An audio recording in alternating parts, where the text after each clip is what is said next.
She'll be Where's Ward Barney? 4 and a Oh, half. there she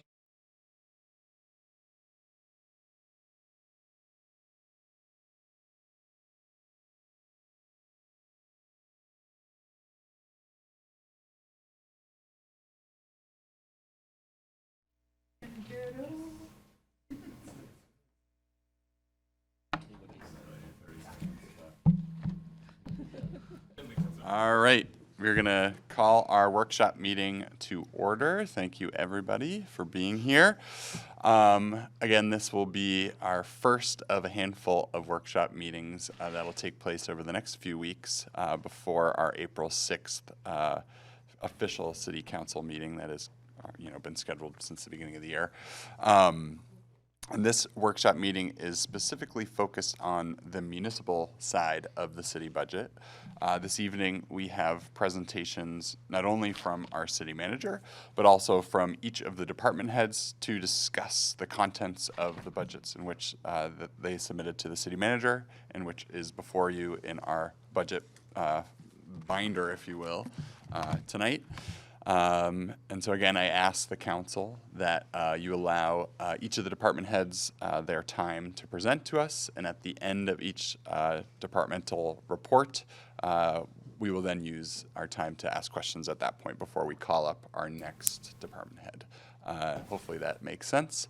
I did see a few members of the public, as promised at our meeting earlier this week. At the end of tonight's meeting, I will allow 5 minutes for comments from the public. But without further ado, I'll turn it over to City Manager David Moore. Mr. Mayor, thank you very much. Good evening, Mr. Mayor, members of the City Council. You're going to hear from me a lot less than you heard from me the other night, but I am going to just simply introduce in a high level the major messages about our budget that we covered the other night. And then introduce how we, the department heads, have planned the content for your consideration and deliberation and questions tonight. And we look forward to those. The mayor made reference to where we are in our process. And after tonight, next Tuesday, March 24th, is our joint City Council School Board work session. And then on the 30th is the returning to the City Council workshop format and having the community service agencies present for their presentations. Once again, the basics, you have in front of you a tax cap compliant budget. It's about a 3.86% increase over last year. That's including the county portion, all the municipal departments we'll talk about tonight, and the school budget using their school budget tax cap compliant figure. That's a 3.8% increase over last year's total general fund budget for about $57.5 million. That translates together with the revenues to an overall estimated rate of $19.98. It's about a 71-cent increase on the rate, and then for a dollar change year over year on a home of about $400,000, that's a $284 increase. For tonight, of that general fund budget, everything there in the yellow is what we're going to be talking about, and that's $19.5 million. The 5 major department heads are here this evening, including our Director of Finance Administration. So you'll hear from the other 4. And I've asked them to focus on 3 areas for your presentation this evening. The idea is not to have death by PowerPoint this evening. It's 3 slides per these department heads. The first slide is intended to share highlights of where we are in this fiscal year, using the resources that the community has entrusted to us in the current budget, and what value they are producing along with their staffs to advance the city. This is in part inspired by Councilor Barry's comments from the other evening, reminding that sometimes in budget situations we can be using words of decline or cut, and that's not so, because we're still making a $56 million investment in the city, and there's wonderful things going on led by these very thoughtful and capable department heads. That's slide 1. Slide 2 is going to be to highlight for you the budget changes that they're in their respective areas that are significant. They might be significant because of an outside force that's causing us to respond. They might be significant because of a strategy or a priority the department head is advocating for and that I have supported in including in the proposed budget. That's the second slide that they'll be speaking to, the major movements in their budgets. And the third is the future considerations. Sometimes in annual budget conversations, we can focus so narrowly on the challenges in front of us. There are challenges and opportunities beyond this 1 year. We want to show the public that these strategies that we're pursuing and seeking funding for are in furtherance of a broader strategy, a bigger picture. Where does that fit in? We want to give you that context with future considerations. And then, as the mayor stated, we'll have the opportunity to answer questions and happily review any of the items you don't think we'd covered in the line items or any other topic related to the departments that you'd like. So I'm first going to ask Director Mears to take it away. Thank you. All right. Good evening, everybody, Mayor and Council. Happy to be here tonight. It never fails. I always have a cold for the budget hearings, so bear with my raspy voice. I am Michelle Mears, Director of Planning and Community Development for the City of Somersworth. Part of that is overseeing Department of Development Services. We're going to go over some of the highlights that are happening this year. I've gone over this before, but we have been working on master plan updates, hoping to finish these in summer of '26. Those include the vision, economic development chapter, transportation chapter, historic and cultural resources chapter. This is in collaboration with the Planning Board and Stratford Regional Planning Commission.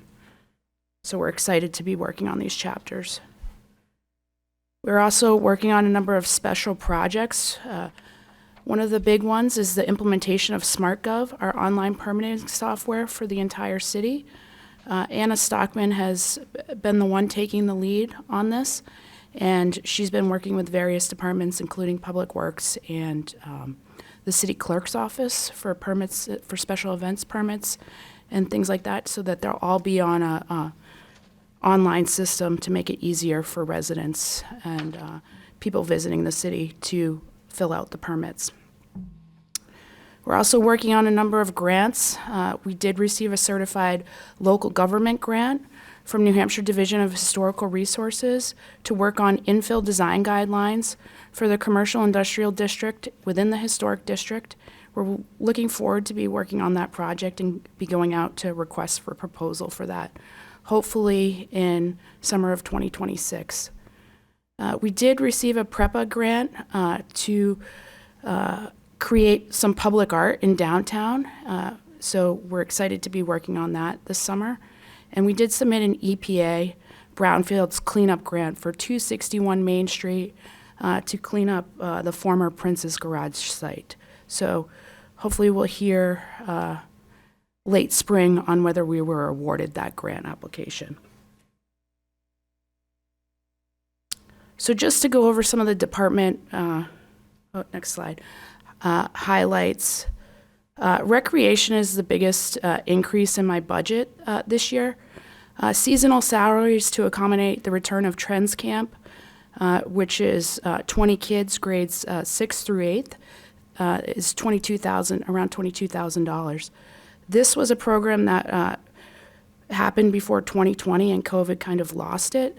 So we're very excited. We surveyed camp parents, and they really wanted this age group to have camp. So we're hoping to bring that back in support with the Recreation Committee. They've already seen this proposal, and we anticipate that this will be offset by program revenues associated with it. Kids camp, cost for busing and transportation has increased, so that's another increase in my line item. And we're hoping to have the return of the Saturday morning basketball program. This was another program that happened prior to 2020. I have to say, Andrew Gray, our recreation supervisor, and Jenny Holmes, our recreations coordinator, have been working hard on partnerships throughout the city, especially with the school where camp is going to be being held. Summer camp is going to be being held at Maplewood School this year, which will be really helpful during some challenging weather. Campers would have to be released, so this will allow for camp to remain in session for all the campers. They're also working with the Housing Authority to bring back some senior programming. All right, future considerations for the Department of Development Services. These are outlined in the capital improvements plan. We're going to be continuing working on the downtown master plan chapter. Land use regulation updates, that has been moved out to 2028, but we did receive the grant for the infill design guidelines, so this will work very well. The feasibility of the Riverwalk expansion, that was a $50,000, and that's hoping to happen in 2028. The Recreation Master Plan, 2028, and Building Facilities Master Plan Chapter, 2029. And there's also a number of recreational improvements for the quality of life for the residents of Somersworth. One that we're really excited about is Noble Pines Trail improvement, the Malley Farm Trail improvement, and an upgrade to the Noble Pines Park. Some of those playground equipment are coming to end of life, so we're looking forward to working on replacing those structures.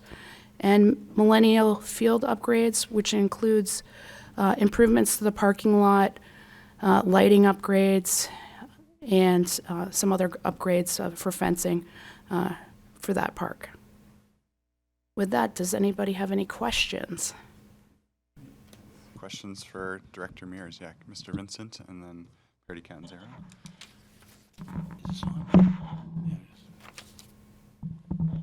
Question on the Noble Pines Trail improvement. Is that the stairway that goes up from West High Street all the way to the top? Is that part of that? Yes, that was put in the capital improvements plan,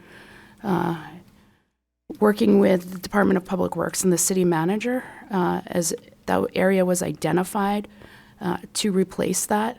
So it's a $100,000 project, hopefully working with a consultant to see what the best way to redo that area is. Thank you. So is that, it says in 28, did you say that it's going to happen sooner? I'm sorry. No, these are just future projects that we're excited about. Are we looking for donations, or is that something that's going to be grant funded? I think we're just looking to fund it out of the budget. Okay, thank you. Yes, thank you. So we love donations. Yeah. Hint. Well, anything's possible. There might be some opportunities with off-site improvement for recreation through planning board projects. Thank you. Councilor Brady Canzero. I'm sorry, I didn't mean to put words in your mouth either. I Awesome. apologize. Thank you. I have the same question, so that's my first question. I'm excited to hear that that's at least coming up on the radar. First, on the Trends Camp that's coming back, I know that was a really big need for the middle school kids. Can you just clarify? You said that the cost would be offset. Does that mean fully funded by the revenue that comes in for that program? Jordan, can you help me out on this one? Thank you. It won't be fully funded by it, but it will help offset some of the costs. I anticipated, because this was the first year, I increased the rec revenues by about $10,000. I don't want to get ahead of ourselves and plan on something that may not come in. Yeah. That's its own. So it won't be fully offset, but it'll be a big chunk of it. Awesome.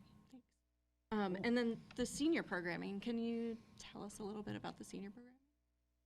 I don't think it's completely created yet, but there's been conversations with the Housing Authority utilizing some of their space over at Bartlett Ave.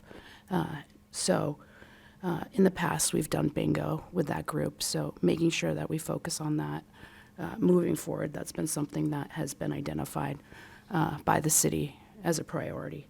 Awesome. And one more question. There were like 4 or 5 chapters in the master plan that are in this budget, which is awesome.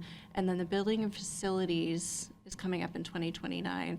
It just made me think, oh, that feels like something that should go first, maybe. Can you just like explain how the priority order gets set for like what master plan chapters you do in what order? The master plan chapter, the downtown master plan chapter was identified to start work in 2027 because of the work that we're doing with the infill design guidelines. So it'd be in conjunction with that. So that's why that is ahead of the buildings and facilities. But I do think there could potentially be some flexibility on moving building facilities further up and then putting recreation behind, because these are recreation and projects are not happening until 2028. So, Okay, cool. Thank you for explaining that. yes. Are there questions, comments from counselors? All right, before we let you go, I do want to take the opportunity to just look at the development services section of our budget and verify that there's no questions or comments about any of the line items in there while we have Director Mears with us. For those following along at home, that starts on C29. And so again, I'll just kind of walk us through quickly. We got the planning section, which we heard about, economic development section, code enforcement, and recreation. I believe that's it. Oh, and City Hall, excuse me. So are there any questions from counselors about any of the items, line items, or sections contained within the development services section while we have Director Mears with us? Yes, Councilor Vincent. Comment, once again, every single year, and I understand it has to, I don't know if it has to go up, but we always seem to look at our dental and health benefits. They always seem to be going up. Some years it's 15%, some years it's 5%, 8%. It's all over the map. And at one point, we had payouts, and we were receiving payback, especially in the workers' comp area, where we may not have had as many injuries through the time. And then I'm not sure if I think at one point, I think the employees, they paid in, they got a little bit back, the city got a little bit back. And I understand that every year is different, and I think there's more things going on this year with that. But I just, it just doesn't look like we're ever going to get a break on that. And it's not really the city's problem. It's outside. It's beyond our control. I always like to hit on it because it's just never ending. You know, it's just that the meter keeps running and it just never ends. Anyway, thank you. You're welcome. Other questions or comments about this section of the budget before we move on? I would just like to thank the city manager and finance director, Jordan Miles, for their support for expanding the recreation programs and the planning projects that are up and coming. I know that there's a lot of priorities within the city with the aging infrastructure and public safety, so I appreciate that support. Thank you so much. Appreciate you. Yeah.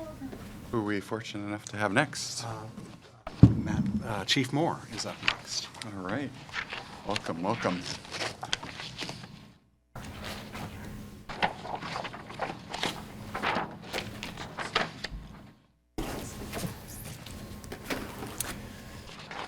Good evening, Mayor and Council, City Manager Jordan.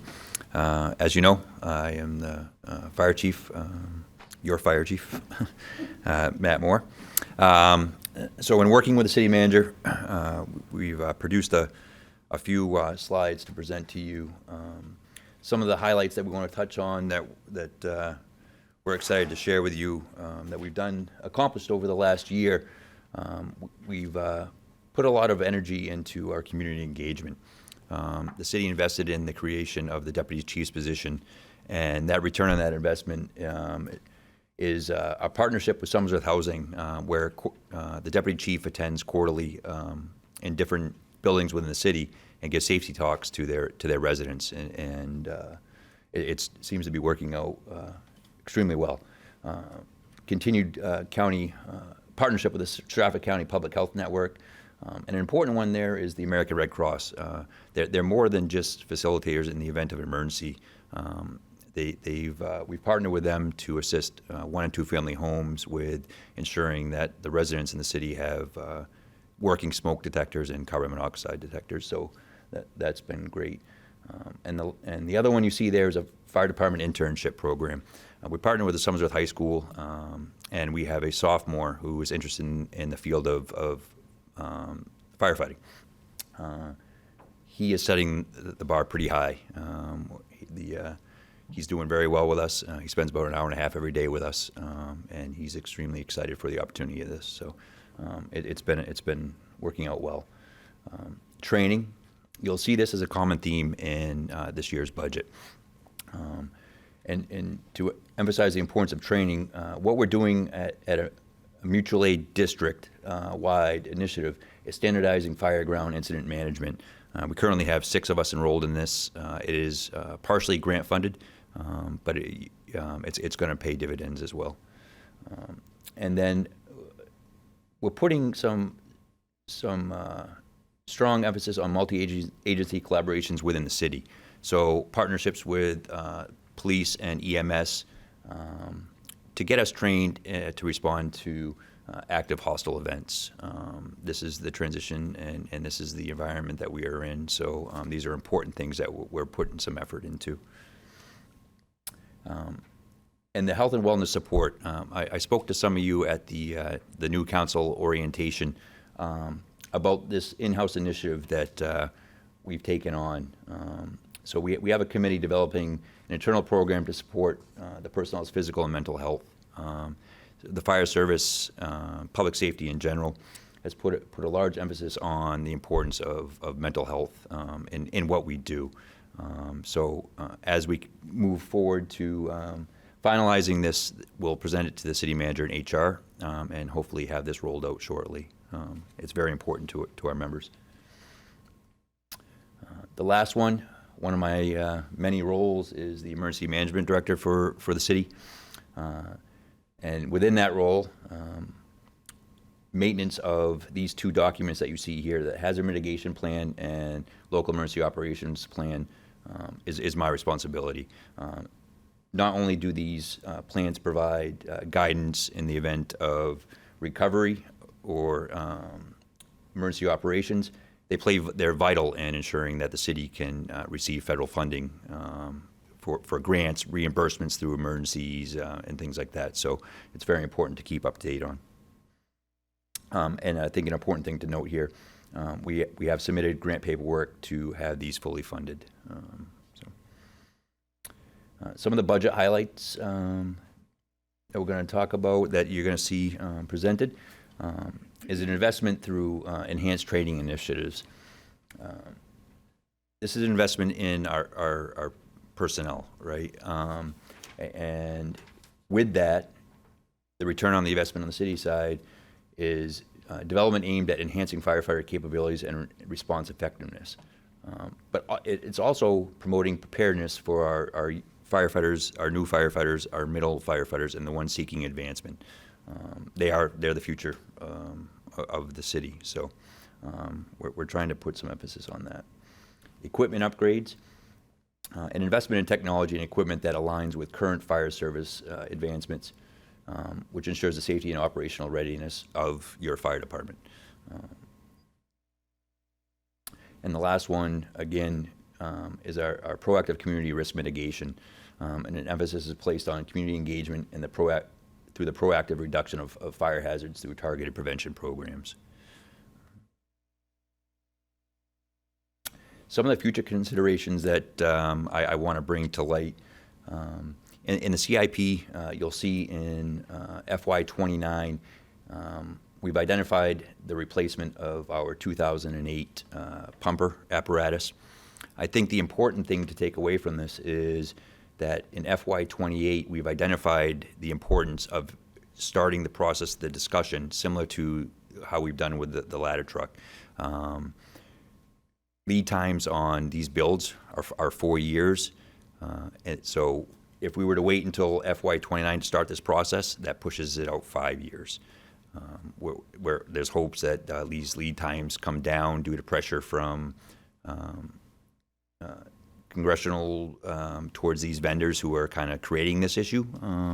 But I think FY28 is the key aspect in this whole replacement process. And then equipment and communications. This is kind of again aligned with the replacement of our aerial. So the city invested in the contractual obligation with Pierce. Now we needed to identify the equipment and communications related to this new apparatus. That's identified at $75,000. We're actively pursuing grants, so that's outfitting of radios and all the equipment that goes along with it. Historically, we've done the best we can at replacing equipment from other trucks as they phase out. But it puts us in a difficult situation with putting outdated equipment on brand new investments. So.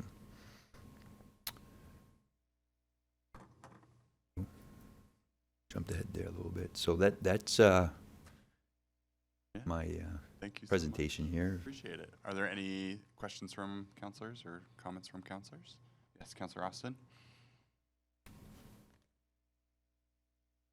Thank you, Mayor. Thank you, Chief, for the presentation. I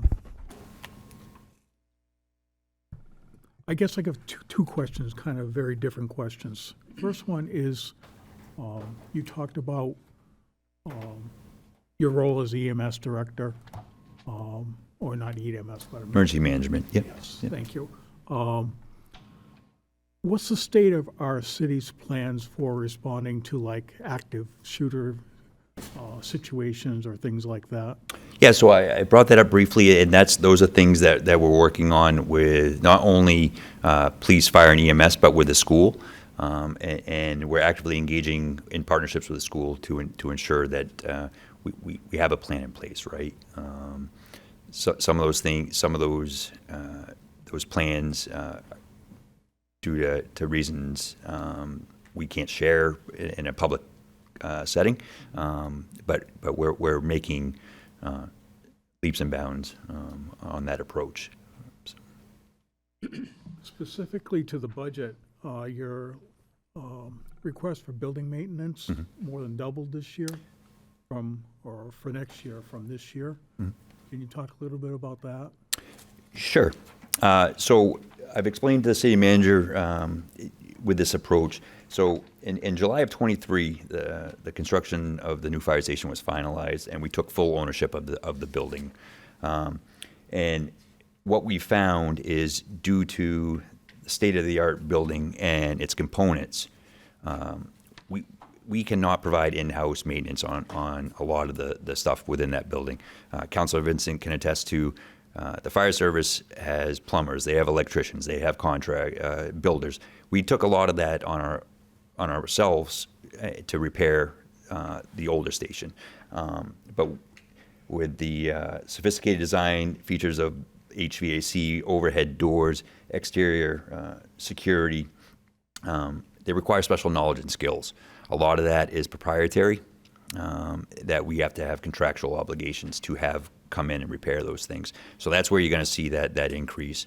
And we understand it's a new building, but due to the nature of the install, that's the increase you're seeing.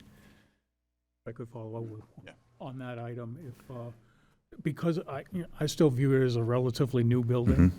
Are there any manufacturer warranties that we can take advantage of for these kinds of issues that we have? We've made, and after a year, a lot of that stuff is out of warranty. Thank you. You're welcome. Other questions? Councilor Vincent? Thank you, Your Honor. Could we flip back to the first slide if we could?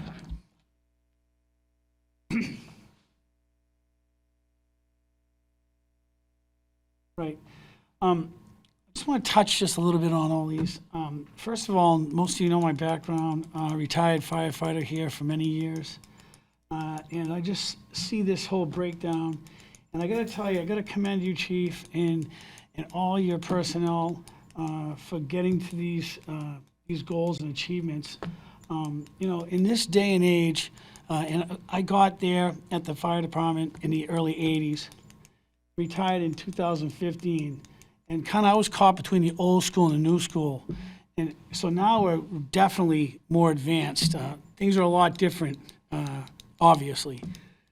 There's more rules and regulations and NFPA codes and so forth.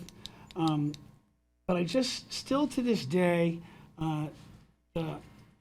offering the information for just a little thing on like smoke detectors. To this day, people are still dying in fires with no early warning devices. It hits me, and I just can't believe it. I understand some of the unordinary types of fires, but to this day, there's too many people dying. And that's why I like what's going on with a couple of these, or all of these definitions here. Right from the beginning with the engagement and getting involved all the way down to the emergency management. Emergency management is such a huge weight on the emergency management director because it's unfortunate, but when we have a catastrophic incident, people are always looking to point the fingers, aren't they? It's kind of sad. So top-notch people and being in that position is such a great thing. And you have to be prepared. It's not like you can't. Because like I said, there's a big liability with it. And that falls not only on the emergency manager director, but it falls on the city itself. So I just want to really commend you for actually taking this from chief's past to this level. I am really impressed, and keep up the good work. I really mean that, because I've seen it where the department was in the lowest just because of the times, and now we're at the top. I see that, and I've seen that through the years. I just want to thank you. Thank you. Yeah, Councilor McNair? There's no mic. Oh, send that one down. We're on budget cuts. That's okay. Budget cuts. Go grab mine. It's on. Hello? Okay. So I just want to take just a minute to just kind of be mindful of some of the things that I know that I noticed when I was looking through this entire book, and I did last weekend. That was my fun weekend. That's because I'm old now. But we're seeing things like an increase in building maintenance for the fire department that we just built. Because, as Chief said, we have, much more sophisticated design systems. Those systems are the things that keep our people safe. Those doors, those more expensive systems, those are the things that get our fire units out in response quicker. Those computer systems, those are the things that allow our different agencies to talk to one another. And I think as we're considering this budget, and I know we have to be mindful of money, I get it. But also, it's really expensive to be poor, even if you're a city, okay? If you don't do it right, it just costs more in the long run. Saving a dollar or two here or there, it ends up costing more later on. So I just really just speaking about this, seeing the community engagement that's happening in all of our public services, in rec and fire and whatnot. If things don't go well, we hear about it. When things do go well, we don't necessarily hear about it, but they do go well because we've invested in these systems. And I think it's important to mention that and for everyone to be mindful of that. And Chief, doing an amazing job. Thank you so much. Thank you. Thank you. Yeah, Councilor Parity Catanzaro. Waiting for you to pass it over. I got one right here. Look at you, wireless. Yeah, my question is about overtime, and I'm trying to make the connection. I know that personnel is always the highest cost. It also comes with an increase in benefits, and that's a lot of other different line items too. So when you're looking at what to budget for overtime versus hiring another person, can you talk through like where we're at right now? Is this level a good level to be at with assuming that type of overtime, or should we be looking at hiring an additional firefighter? So I've had those discussions with the city manager and Jordan to some extent. We're a 24-hour operation, 7 days a week. So to have that 4-man staffing 24/7, it's very important, right? The minimum standard for NFPA is a 4-person staffed engine, and we meet that standard, and the city's made that investment. As we continue to grow a city, we see the population rise, our call volumes go up. Those discussions could be had on adding personnel. We're growing, and we're growing fast. We have added the deputy chief, and then I could certainly put in some study and provide some information to the city manager that he can share on that. Do you think it's safe to say that at this point it would be more expensive to hire another person versus looking at the overtime line item? You want to? I think it comes down to more. You can't just hire one more person. It's one more person per shift. So when you put all that together, it really kind of exceeds the overtime. Got it. Thank you. Thanks. He's the numbers guy. Other questions or comments from counselors? Yes, Councilor Austin, go ahead. Oh, Councilor McNair will need the mic again. Could have had mine, sorry. Chief, I'm going to ask this question because I've been asked by my constituents the question. I don't know the answer to it, so I'm going to ask you. Sure. When there's a call, if I call for 911 and I need an ambulance to come to the house, an ambulance comes and a fire truck comes, and sometimes the police come. Why do we need all 3 services to respond to a medical emergency, for instance?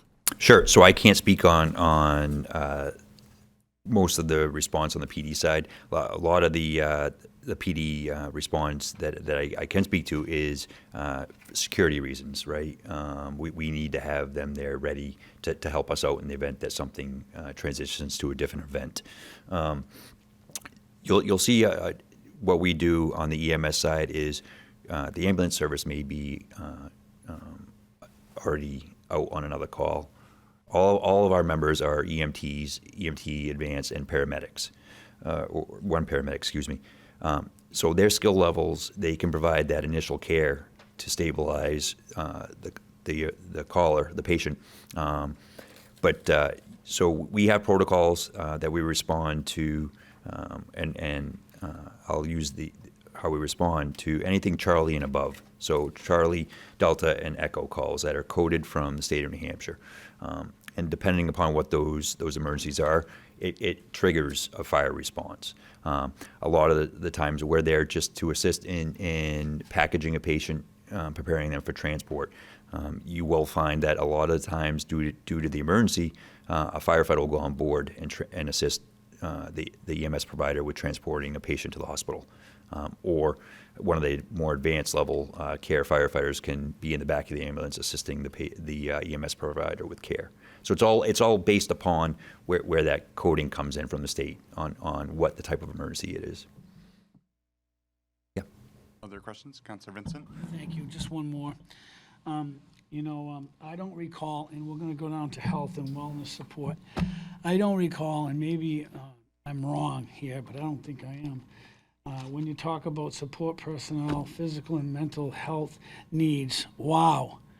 That I just haven't seen that in years past. What a big thing that is, because our men and women in this service, in both police and EMS, the things that these men and women see, it's unbelievable. A lot of them riddled with post-traumatic stress. For a normal person to have to, or any person to have to go through what they go through. So that's why I would I'm impressed. First time I've seen it, and I'm glad it's there. It means a lot to me to see that some of my it's a brotherhood, brother and sisters are getting what they need. Really appreciate that. Thank you. Other questions, comments? Before we let you leave, I just want to make sure. So if we look at page C59, which is where fire administration section starts, and goes all the way to C65. We have no questions about that section for the chief while he's with us. Mr. Mayor? Yes. Because it could come up at a different time. Chief, I covered with you in my presentation the other night that we have a $15,000 investment in our budget. It doesn't rise to a level of a capital improvement over that $25,000, but we call it out as a lower level capital improvement. It's related to the computer-aided dispatch that is that we are covering the hardware for in that line item. You'll see here an increase in the office machine software maintenance that is an investment that is for the startup of the installation of this program, as well as ongoing costs. Chief, you want to speak to that briefly about the value add of the CAD and Sure. what will continue in the admin portion? Yeah, sure. So there's two components built into that office, that software line item that the city manager is speaking about. The first one is that computer-aided dispatch. We currently don't have that in our apparatus. So what that does, it provides dispatchers and responders with up-to-date details, including maps, hydrant locations, and any important information that we need, hazardous material locations, things like that. And it's real-time data that we can see on an iPad in the engines. I can have it in my command vehicle. I can pull that up. That's real-time data. Streamlines our communications, reduces the miscommunication of we get dispatched to an address. What we heard and what we're actually being dispatched to could be two different things with everything else going on. So we can see that on a screen, and we can make those corrections without inundating the police dispatcher with radio traffic. It helps dramatically with data collecting and reporting. The information that comes into the computer-aided dispatch auto-populates into our reporting system. So all that information gets entered, and it's accurate and it's data-driven material. So it removes that portion of missed stuff, misinformation when it comes time to generate those reports. The accountability and oversight, like I spoke about, it logs those reports. It provides that transparency if we were to get audited or we have to go to justify something. That information is there. It also provides us the opportunity to get the information in a secure manner. Some people have lock boxes on their home, and we can get those codes versus carrying the responsibility of a binder or having to inundate the police dispatcher with radio traffic to only call them and try and speak over phone. We are one of only a very few departments that do not have access to CAD in their vehicles, and it's been around for years. So there's two components with this CAD that we're proposing. It's the actual computer-aided dispatch software portion, and like the city manager spoke about earlier, is the equipment and that is associated with it. So that's iPads, that's mounting, that's charging stations, things like that.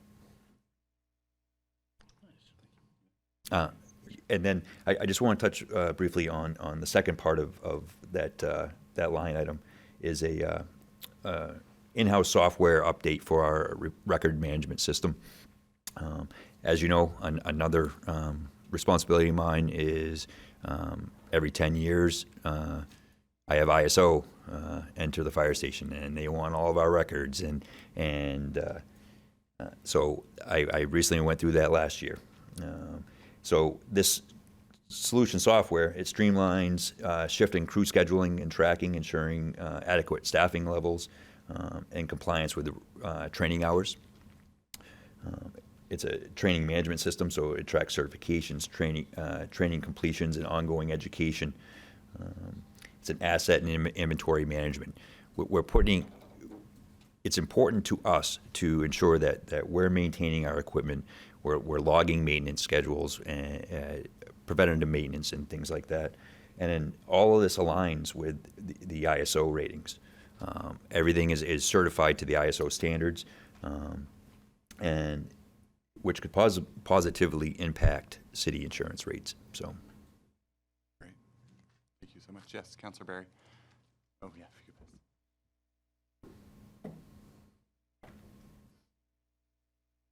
please. Just a very brief question. I don't know. Can you tell? Can you hear me? Okay. How are you feeling about this coming year with the budget as it stands right now, if it is passed with how everything looks? Are you feeling comfortable that we are getting everything you need in your department, maintaining things to the level they need to be maintained, or like that this Tony Pumper is not going to die tomorrow? Like, are you feeling comfortable with how things stand right now? I wish I could say that I could see into the future, and we do a good job at maintaining what we have. This budget, as presented, continues that and gets us into a modern firefighting. We're always studying what we have and ensuring that we come in with a budget that provides us what we need and a little bit more, right? Like I want to emphasize too that through partnership with the highway department, that their in-house mechanic assists us with a lot of maintenance on our fire apparatus, and it saves the city quite a bit on labor charges. So he's done a fantastic job on ensuring that we maintain our fleet. So. Thank you. Other questions about this section while we're here? Great. Seeing none, thank you so much. Really Thank you for your time. Thank you. Thank you. We will invite up our next presenter, who I believe I saw a sneak peek of, was our police chief, Chief Sunderland. Good evening.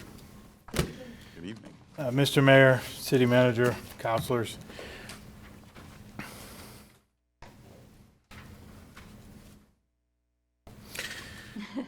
Eventually, I'll make my finger work. I'm John Sunderland, the Chief of Police for the City of Somersworth, as you all know. Before I get started with my pitch, if I could just respond to your question on the police side, Councilor, is we typically respond to Delta and Echo level calls as a response from dispatch. Those are some highly volatile situations. Our police have AEDs, they have some degree of medical stuff in their cars, and typically we're in a community, we can get there faster. So we've had officers put AEDs on, shock people, we've had officers slap tourniquets on and save lives before medical people can actually get there. Now, with that said, if dispatch advises that an individual, a calling party, is highly panicked, we may respond as a calm in their storm.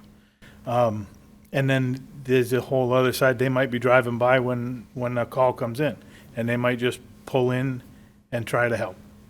So there's not necessarily a method to the madness in a police response to a medical call, but we're going to go to Delta and Echo level calls, absolutely. So for us, we start with the highlights. In 2026, we've added 4 police officers. I shouldn't say added. We have brought our staffing level up 4 police officers. We are currently short 1. We've increased dispatching, 1 full-time and 1 part-time position.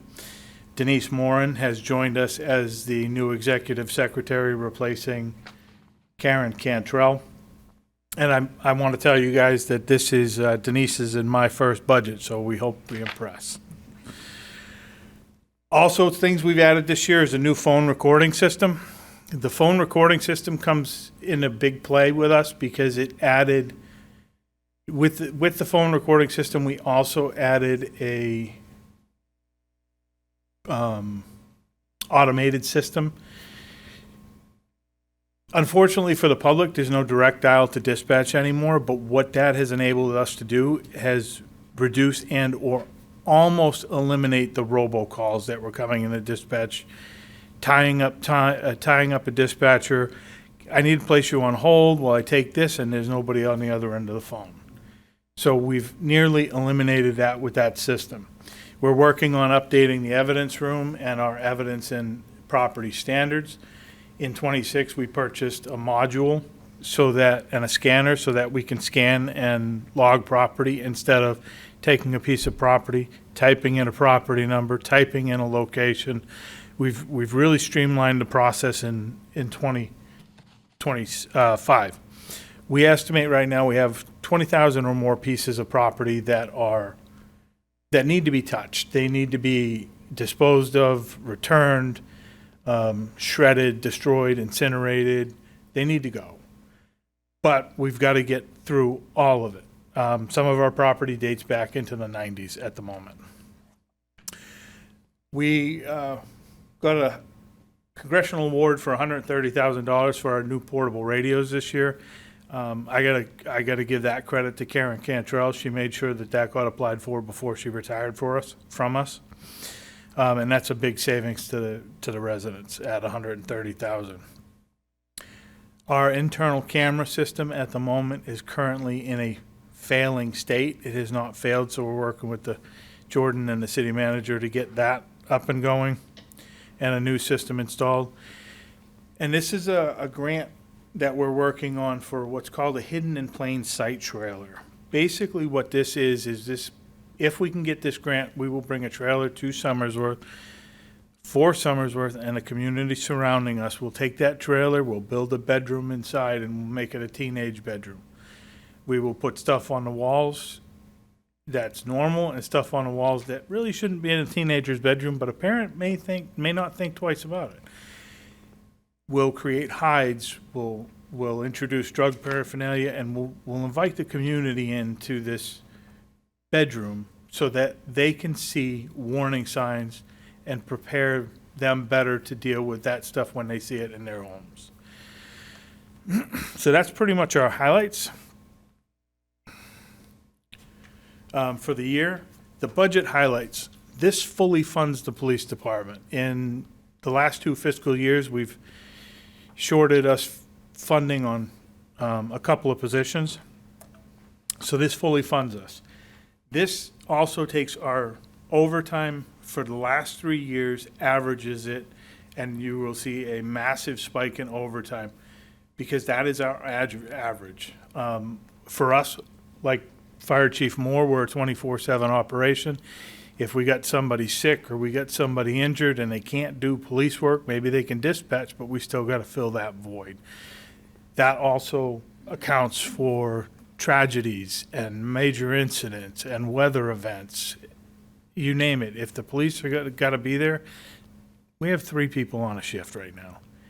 That's not always enough. We rely on Berwick, we rely on Rochester, Dover, and State Police, and Rollinsford to backfill us when we have a major incident. So that's what the budget or the overtime piece is at. Another big chunk in our budget this year is training. I can talk all day about training. What I'm going to say about this increase is this puts us in a position where we can send command level officers to command level courses. We can send new officers to an interview and interrogation course. We can send sergeants to command level training and prepare them for their next role. And similarly, we can take a police officer and send them to first line supervision. This prepares us to deal with the community. It prepares us to deal with our own succession as we anticipate our officers will stay and grow. The other thing training does for us is it motivates people to stay. This is a major retention piece for us.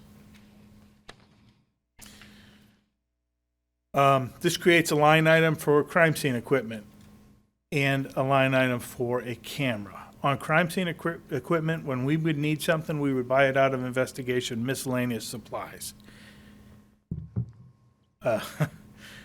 It's not necessarily miscellaneous. I might need fingerprint dust. I might need leucocrystal violet to make blood that's been washed off a wall reactive. We might need fuming agents to make fingerprint pop so that we can preserve it, dust it, and photograph it. The camera, we have a camera. It's a great camera. It is top notch, but it's almost 8 years old. It still works great, but we need to make sure we have a second camera. And these aren't cheap cameras. It's not a, you can take crime scene pictures with your cell phone, but you are not going to get the ridge detail on a fingerprint. You're not going to be able to turn the lights off and use an orange filter with a yellow flashlight and take photographs of gunshot residue on a hoodie. We need another camera, and this is a very expensive, or this would be a very expensive high-grade FX DSLR camera with varying lenses, so we can do different degrees of shots and different degrees of detail, with a flash and a bag and a tripod. The whole works. That way we have two complete setups. The other thing is sometimes we have two crime scenes at the same time. So, and lastly, on the budget highlights, this brings things closer to our actual costs. For example, our last year's telephone budget was $15,000. This year you'll see it at $21,067. We took a monthly bill, multiplied it by 12, and that's our phone bill. So we tried to not play games and predict where we'd have money to cover us on an area where we were shorting ourselves somewhere else, if that makes sense. Back to the crime scene stuff, that also gives us a buffer if we have to, say, send gunshot residue to a lab. RJ Lee is the only one around that does gunshot residue. It's about $400 a swab, and they want, or a stub they call them, and they want about 5 stubs per individual. So it starts to add up. Typically, if we're doing that, we're in a good spot in a case, and we can split it with the county. But we don't necessarily want to be in that position. It also gives us the ability to do DNA testing if we have to do DNA testing or any other testing that the State Police Forensic Lab doesn't necessarily have the capabilities to do. And future considerations. I have some staffing considerations. What I didn't put up here was dispatch, and I wish I had, but I'll talk about that in a minute. So the professional development and training, you already heard me talk about it. My goal here is to train officers to deal with what they're going to deal with in Somersworth, to train officers to talk to people, because these young kids don't talk, they text. You imagine a 22-year-old kid straight out of the academy trying to interview a suspect in any number of cases? It could be interesting. We need to train these officers. We need to prepare them for the next step. We need to prepare them to be a sergeant, a lieutenant, a captain, and if I have any luck, the next chief will be trained and will be here from Somersworth. Community growth, increased technology, and demands for reports.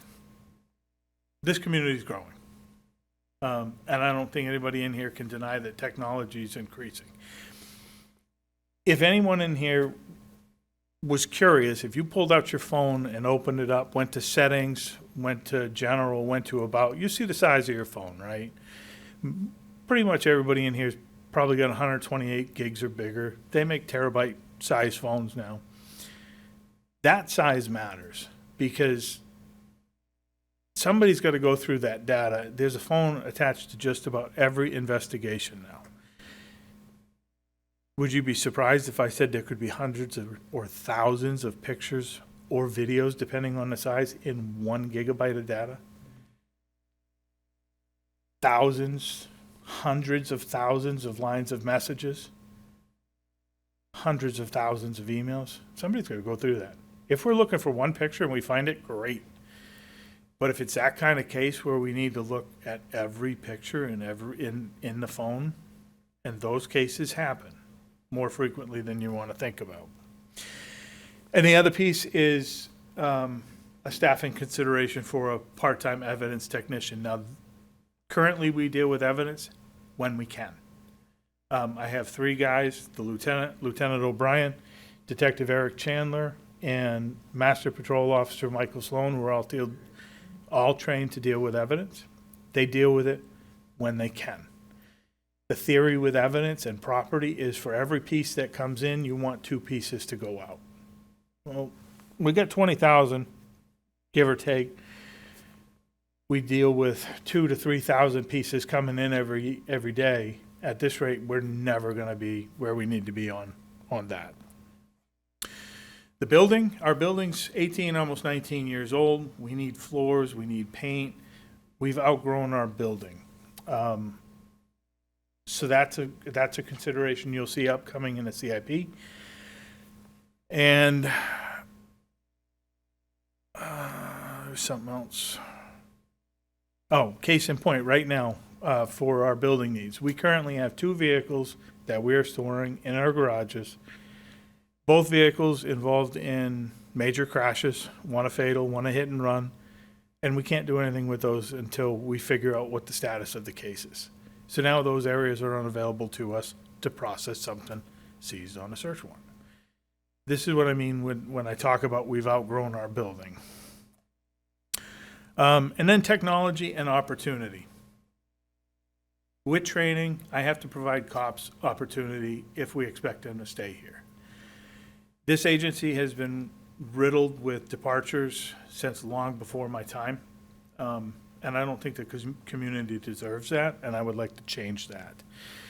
So here for technology, IMC is our old reporting software. That is what we're trying to get out of. We're trying to get into a new program called ProSuite with the county at a great reduction in price. I can't report out on that right now because the county hasn't passed their budget.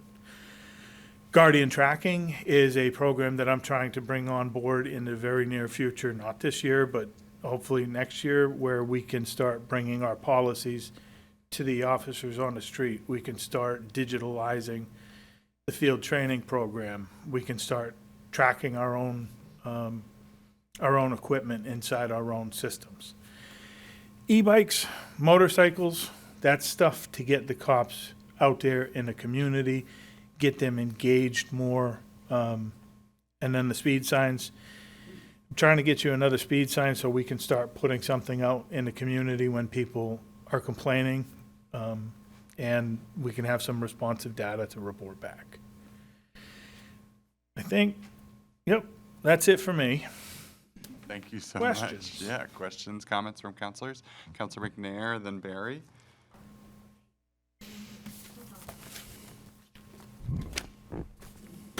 I'm sorry, Laura.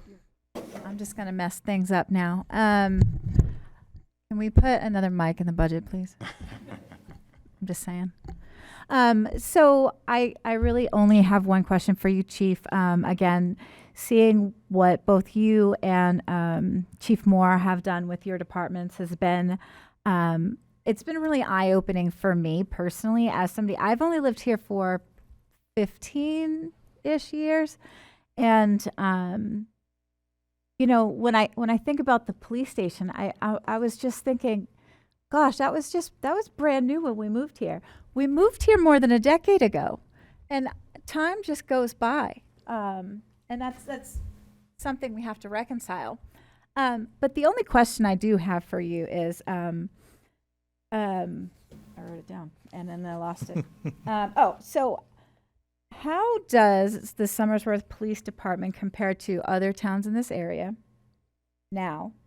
And how does this budget impact, improve, move us closer to meeting that bar?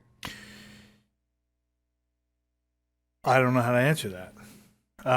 Because we are not every other police department. No, you're not. No, I mean, how do you compare in your ability to do your work? Are you? Does this budget help you in that way? This budget definitely helps us. It puts us more in line with where I think we need to be. Of course, I think we need more police officers, Of course. but that's not a conversation for this year. The training portion, I can tell you, puts us in line with Dover, ahead of Rochester, in line with Durham, at least in the respect of price per officer. I think right now we're around $300 per officer. That's not. It's hard to find a class for $300. Yeah. No. That's true. Overtime wise, I couldn't tell you. I didn't look at that. But again, we're not those communities. We have always done well with less. We've always managed to make it by. I don't need 6 people to do the same job, which some other agencies I think have. So this puts us more where we need to be right now and future conversations for the future, if that makes sense. No, that does. No, it absolutely does. That was really my question. I am always out there saying we are not the other towns. So for you to say that about the police department is actually, that makes me happy. But I just want to make sure that, as we're growing, as we're doing this, like you guys are giving us compliant budgets, how does that impact your ability to do your job? Is this making it more? And that's what I think you've answered for me. This budget gives you the ability to do your job the way you feel like Somersworth needs to have you doing your job. Absolutely. Okay. Thank you. Thank you. Councilor Barry? She took my closing question, which I had put before, so I don't have to ask it now. One line item I did notice was the police K-9 program went up a little bit, and I think I know what it's tied to because I believe we are retiring our K-9 dog, and I'm assuming we are getting another one, or can you speak a little bit on that? I absolutely can. We have retired the K-9. We will be bringing on a new K-9, I anticipate through a donation.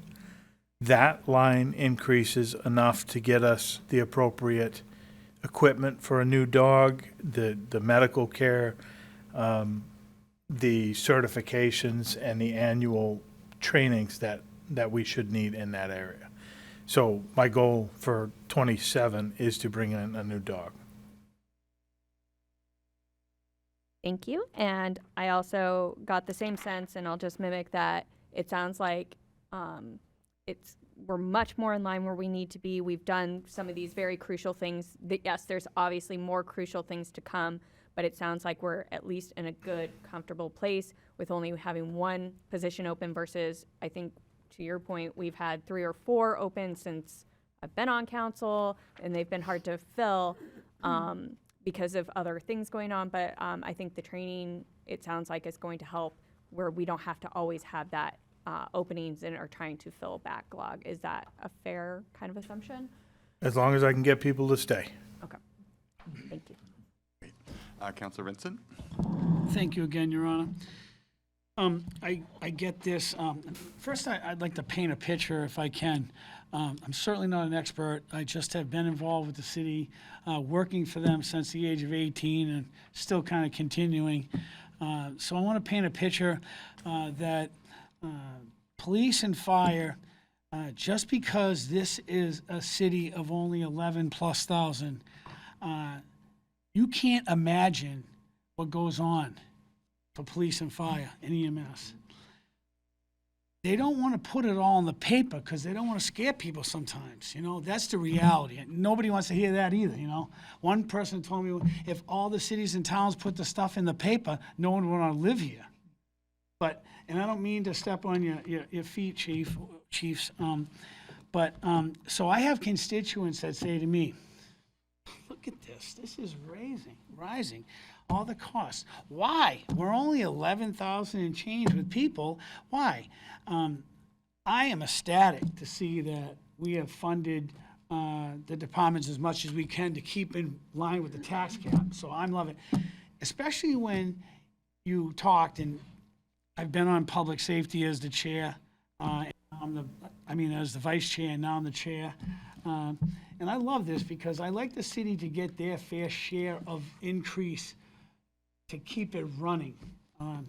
Chief, we had a conversation one time a few years back, I think, and it was even when the newer police chief took over, which was Chief Kretschmeyer, and he had talked about evidence and how much evidence that this police department has. And it really, I don't think you're downplaying it, but I think when we talked, it's a big issue because you got to take care of all that. It all has to be logged. So seeing all these technology increases is only a must, So I'm totally for police and fire and the other departments coming forth because it's the city side. And I think sometimes more than none that the city side always seems to take the back seat sometimes. And I'm really glad to see that it's really coming up and at a good even keel, so to speak. And I'm not speaking for the chief, but he could use a lot more money, but we have to stay within reason.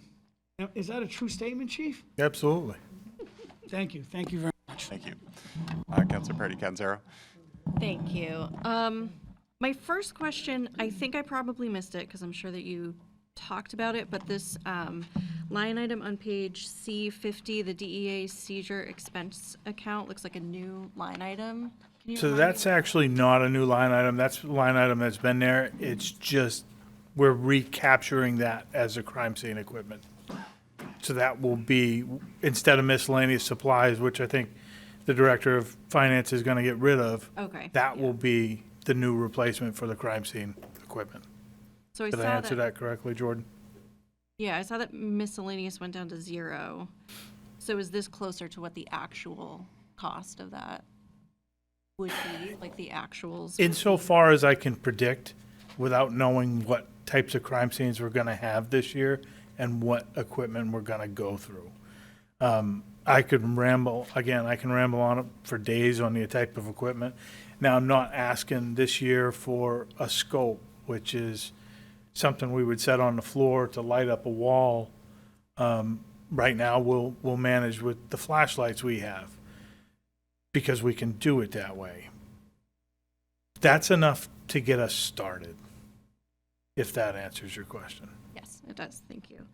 My other question had to do with the PT evidence tech, the part-time evidence tech that you mentioned. I just couldn't find that on I couldn't figure out where it was. It didn't look like there was a significant increase in the salaries. Right. So that's not included in this year's budget. Oh, that was a future. It is, and to the chief's credit, because it's from one of our earliest interactions, the chief has been trying to have an impact on this evidence situation that has been correctly described here today.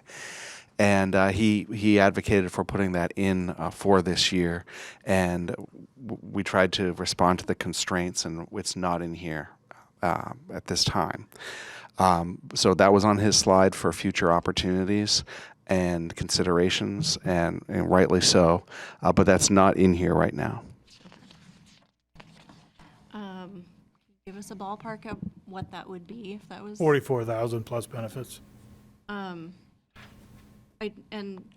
not to take up too much time echoing what everyone else said, I just think. That's right. It's part-time, no benefits. Oh, nice. Thanks.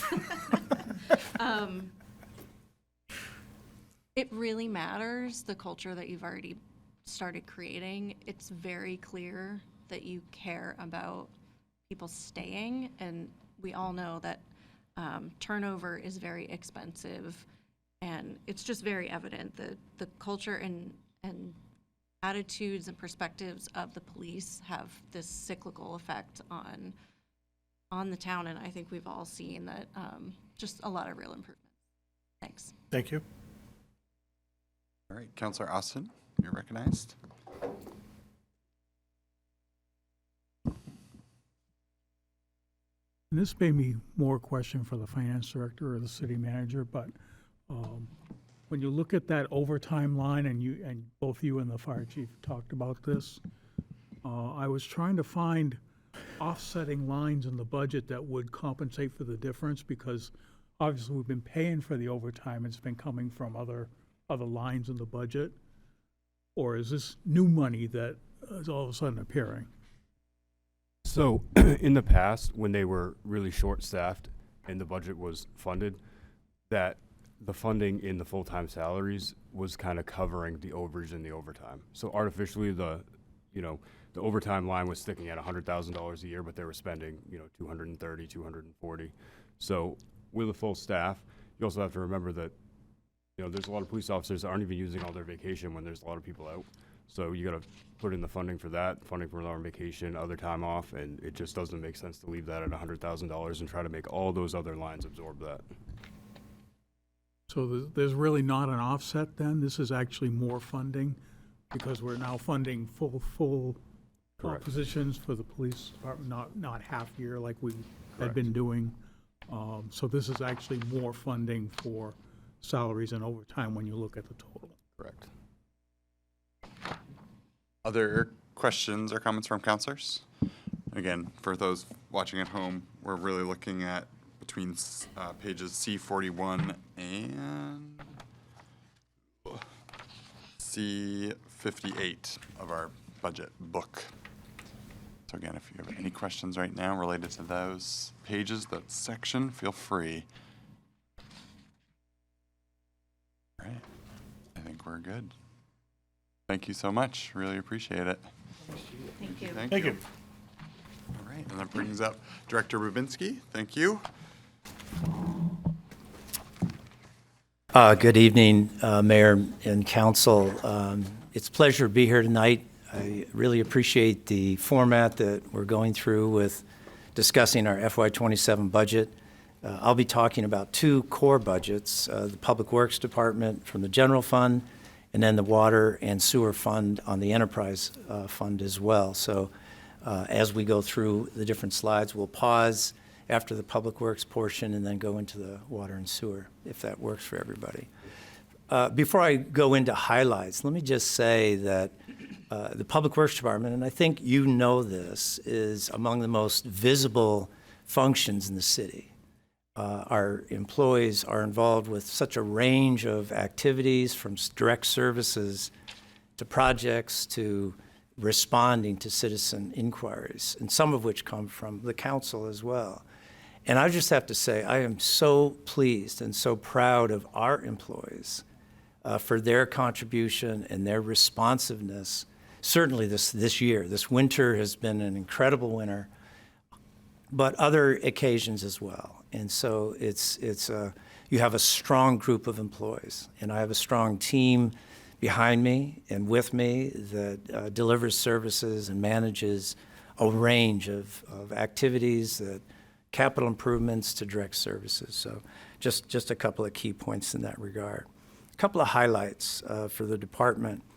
So we responded to approximately 29, it might even be 30, winter storm responses since early December. And I might just add, the department and I see our role as partners with public safety. We work very closely with police and fire. Any of our weather-related emergencies, we clearly see as a link to making sure our police and fire can get around as safely as they can, as well as Stewart's ambulance. That's a priority for all of us in the public works and highways. A couple of key projects that we worked on over the past year. The High Street sidewalk and resurfacing, many of you saw that from West High to South Street, a very successful project, challenging one to some degree, but new sidewalks and a resurfacing of the street. Constitutional Way Complete Streets project was finished. In phase one of Jules Bisson baseball field for Little League, we provided a dugout. We're going to be building a second dugout in phase two this spring. and then we also did some infield improvements. The department was successful in obtaining a preservation grant for Ferber Chapel. It's something that's some ongoing work that our cemetery trustees has been advancing and supporting and advocating for over the year. The system and traffic system improvements on High Street has made a difference. We're going to be monitoring that. We have a program for that ongoing. I'll mention that in our budget cost as well. But the improvements, I think, have been noticed. And then we manage currently, we have about 30 projects that we're managing, and they range from major improvements to our wastewater treatment plant, to a culvert replacement on Rocky Hill Road, and everything in between. And so our staff is busy, and we're meeting a wide range of infrastructure improvement projects that link up with city council goals, community goals, and public safety in many ways, but also quality of living. And we have other projects in the pipeline for CIP that that include everything from equipment replacements to road improvements and sidewalks, as well as some of our utility activities. Now, shifting a bit to the highlights of the budget and some of the things that you're looking at right now, our FY27 budget, at least with regard to the core services, majority of those items in those accounts have been level funded. And we feel we can manage within that framework, subject to emergencies and winter storms like we've had in the past. We feel that our core services are funded. Something we're adding this year that we haven't done in a while is adding more seasonal staff. We have not done that over the years. We typically have had one winter seasonal and maybe one summer seasonal, kind of moved away from that. And this is an opportunity to restate that and refund that to support some of our core maintenance. I think the manager mentioned the other night, a lot of our employees, certainly this past winter, they earn a lot of comp time, and they take that certainly during the spring, summer. And so we need some support in offsetting those leave times. We're continuing to use contract services for our park mowing as well as Forest Glade Cemetery. Last year, we changed contractors at Forest Glade. I think many of you saw the improvements out there. It's noticeable, and we received weekly compliments from the public and families that visited Forest Glade Cemetery. We also received regular compliments about how we're maintaining Noble Pines, for instance. It's a premier Babe Ruth baseball field. I get comments from people from away that it's one of the premier baseball fields in the region. And then we also maintain Jules Bison and Millennium Park as well. Our budget includes a support level for monitoring the High Street traffic signal system. We have an engineer that's out of town that actually, through computing technology, can evaluate and monitor our system through what's called a grid smart camera system. And they can make adjustments to synchronize the system if needed. They can also troubleshoot some things for us, and we've seen some results of that. Our budget includes an increase of year 2 of our 7-year contract with Waste Management for recycling and trash collection services, a core function. But the year 2 reflects a slight increase in costs from FY26. We added funds in buildings account for needed repairs at DPW as well. Some future considerations that we have been considering and talking certainly with David about in the future, and we've had some ongoing discussions, internal staff. We have a need to really develop a master plan for DPW, for the building itself. We've been looking at the possibility of enhancing, I think we had a presentation about this maybe some months ago, about a solid waste transfer station or expanded recycling transfer station. What does that look like? What about our current needs? You may recall in our FY27-28 budget, CIP budget, we have a line item in there for design development of improvements to DPW. And that really focused on storage expansion, because some of you have toured our facility, and we're on top of each other. So really something we need to address. And we have other things to address too, including how we deal with customer service, staffing. Is there opportunities for office improvements and those kinds of things? We think there is. And that's something that I would like to advance in really doing a master plan that looks at basically a campus approach to DPW, solid waste. And you heard a moment ago from the police chief, from John, he has some needs as well. And so do we incorporate that into a bigger picture and not just storage? And I don't want to lose the message about storage, because we're very tight at DPW, but that's something I think has some merit and some opportunities as well. We have to be prepared for the transition of the cart-based collection services in 2027. It's July of 2027 is our target date. Waste Management made it clear to us that in order to retain staff, in order to maintain efficiency, they're going to the one-armed bandits completely. They're not just doing that individually or different communities. I think most of their accounts are shifting this way. Our colleagues in Dover are going through the same thing. I'm in touch with some other municipal officials in the state. City of Concord, as an example, is going through this, and they're going through a pilot project as well, and some other cities as well. But we want to make sure that that's done right and that the public is well informed. It's a change, in as much as we still propose to use the pay-as-you-throw model, the bags. The cart is just the vehicle for how the employees of Waste Management will collect our recycling and collect our trash, okay?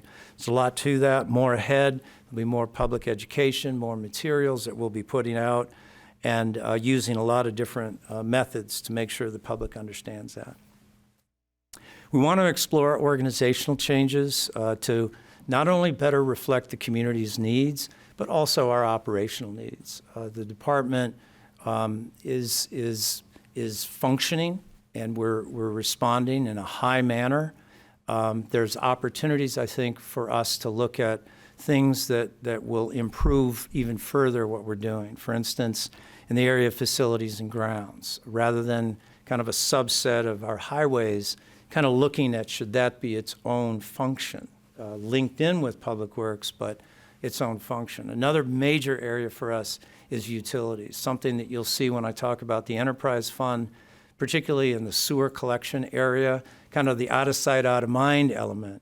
But it's something that when it goes bump in the night, it's really a problem. And so you're going to start to see FY27 and beyond a development of a preventive maintenance program for our sewer collection program. We have a very strong program in our wastewater treatment. We want to build on that on the collection side as well. So that's some examples that look at the future as well. And then finally, we want to advance technology. You've heard most of our department heads talk about that. Public Works is no different. We do rely on GIS, Geographic Information Systems, for our mapping and data. We want to make sure that it's updated to reflect current infrastructure that's been built. We have a need to improve how we track citizen requests. We do that now. We want to improve on follow-ups and documentation for monitoring follow-ups and so forth, and along with infrastructure records as well. We're working something with our staff and our officials from Access GIS, for instance, to update our GIS map infrastructure data, so that's more seamless for our staff and for the public as well. So those are our kind of highlights, as well as some future considerations, and then just some background on the department. Be glad to answer any questions before I launch into enterprise. Thank you so much. Yeah, any questions for Director Babinski related to the Public Works Department section of our budget, which is pages C68 all the way to C88? Any questions? Councilor Vincent? Thank you. Sometimes more of comments. First of all, thank you so very much, Director Bavinsky, for a great information here. So I always have looked at, since day one, way back, that Public Works is really the do-everything. They're the cleanup, they're the signs, they're the painting, they're everything. And I get it, we subcontract things out, but they have to be overviewed, looked at, set up. It's very, very overwhelming. And one of the things I always look at, and I guess this is going to be more towards the future look, and I know we sit down as a group, but we've been doing this for a long time, and it doesn't seem like too much we don't gain any employees off this, meaning more help. And some of the things that I'm just amazed at is, man, we keep putting more stuff on you, and you keep doing it with the help you have. So I think that's something that I'd really like to see coming down the road here. I know it doesn't have a lot to do with this budget, but it's something that we have to think about. I guess it does, because the future needs is putting a couple more people on.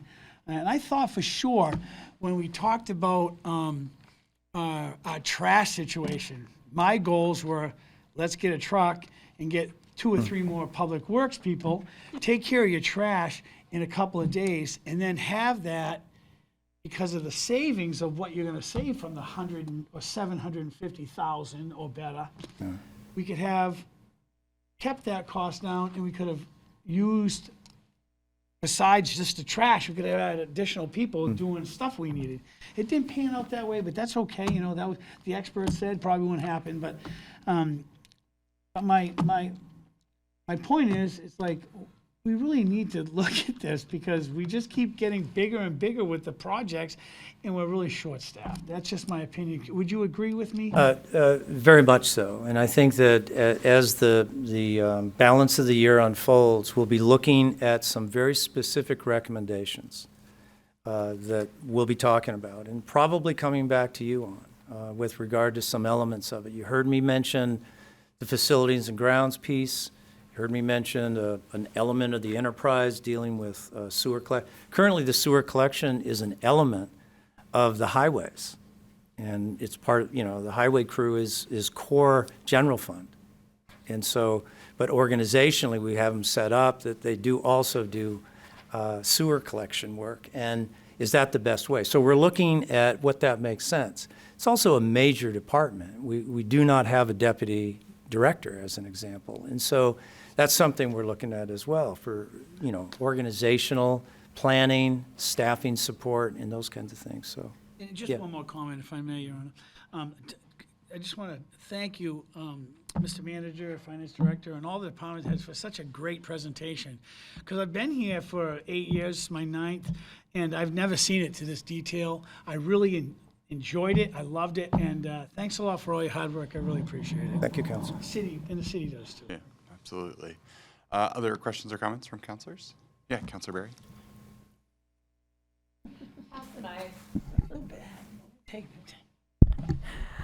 Just more of a comment that I'm a little more excited about this future stuff that you kind of listed. And I very much agree with something that was already said, that I feel like your department really works with the very minimum we give you. And I think it's one of those, like, most people when they think about the public works, they're thinking snow removal, potholes. Like, they're not really thinking about, oh, well, we have to worry about the water lines, the sewer lines, and I know we're getting into that a little bit sooner, but I don't know if anybody's ever tried to go through architectural drawings and if they're not well kept, and if they are like in some backroom closet, which I have. So I also commend your department on trying to keep those records, going back through records for some of this stuff that we have to look at. So it's more of I think it's a lot of out of sight, out of mind, because you make it work. So we don't have to necessarily think about it a lot of times, but I'm very excited about some of this future stuff, which I know we're not addressing this year, but hopefully we will in this next round. Yeah, great. Thank you, Councilor. I think an example of what we're using with existing resources, I'll bring in an example that involves Amber Hall, our city engineer. You may recall us talking about the Hamilton Street water storage tank. And through her efforts of detailed research, she discovered the old plans that date back to I think the 1960s. And in those plan sets, it showed for a future storage tank. It was a bellwether moot decision, back then and even now, to recover that. And then to consider, okay, well, it looks like plans were already made back, 40, 50 years ago to have a second tank there. So what does that mean for Hamilton Street? And so it allows a whole host of opportunities with regard to maybe the possibility of having 3 major storage tanks in the city rather than just 2. At some point, we will have to replace Hamilton. That's just facts. But this allows us some flexibility to consider building one at Rocky Hill Road. We'll be presenting more of that formally back to you soon, because we're getting to a point where we can advance that going forward. But that's a good point about records and the importance of that. Yeah. Other questions, comments? On to the next. Great. Okay, so our water and wastewater enterprise funds, just briefly, kind of broadly with regard to the budget, our proposed budget on the water side is $3,604,245. That's a little over 3% over the previous year, FY26. We're also proposing, and working both with David as well as Jordan, we're proposing a 4% increase in the water rates. Among the purposes for that really is to maintain our fund balance and also to recognize the pretty substantial capital improvements that you have over the next few years. And we want to make sure that our funding meets those needs. Some of the increased cost in the budget in the water side comes from chemicals. Our power costs went up as well. And then repairs to mains and hydrants. This past year, over the year, if you look at, we had a handful of breaks during the summer, actually, not in the winter, which normally is what we have. And also our cost to repair fire hydrants has gone up. So that's a key reason.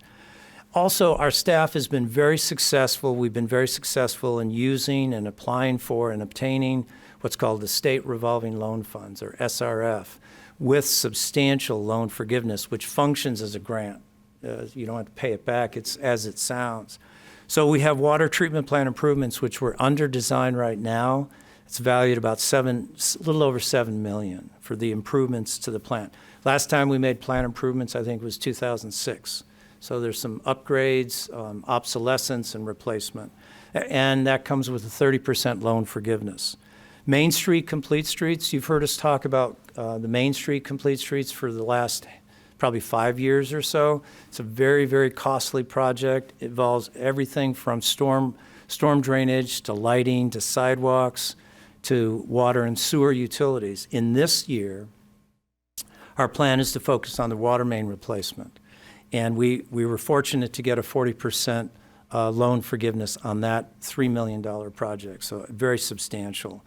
This year, we hope to be successful. We're going out for bid very shortly on the Old Rochester Road and Indigo Hill Road water main replacements. These are projects that come out of our water asset management plan that identified needs in the city as it relates to the water system. It's very similar to the pavement management program, where there's more of a identification of assessment of conditions and which are priorities, mains, and so forth. We've also had breaks on those particular mains. We're successful in getting a $4 million loan for our EPA-mandated lead service line replacement program with a 66% loan forgiveness. Very substantial. We appreciate council's support in accepting that loan back a couple months ago. That will enable the city and our staff to implement a more expansive inventory of unknown service connections in the city, of which we have over 2,000. And then finally, design of Hamilton Street water tank project, possibly different location, but it's in the works for a new water storage tank, and that'll be substantial for us going forward. Questions on that before I go into the sewer side? Yeah, Councilor Vincent. Thank you. Just a point of clarification on the Indigo Hill Complete Street or Yeah. part of that was done, correct? Is that what it Correct. is? If you could just explain real quick. Yeah, we did Indigo Hill Road, Counselor, probably in 2018 or 2019, from High Street to Main, Right. to the Main Street. And then this will pick up from Main Street to Reeder Road. Thank you. Any other questions? Again, this is from C110 to